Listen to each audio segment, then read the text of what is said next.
বাসন্তী পুজোর অনেক অনেক শুভেচ্ছা সবাইকে।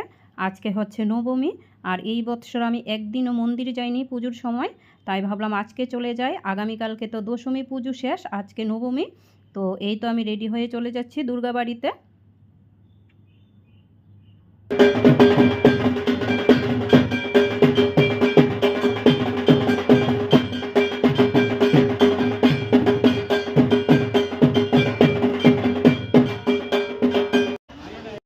আর এটা হচ্ছে আমাদেরই এখানকার একটা পুজো, এটা হচ্ছে অষ্টমীর দিনের পুজো। তো ওখানেও গিয়েছিলাম, কারণ বাড়িতে কেউ ছিল না, আর অষ্টমীর দিন ওখানে পুষ্পভোগ দিয়েছিল, তার জন্য আমিই গিয়েছিলাম আনতে।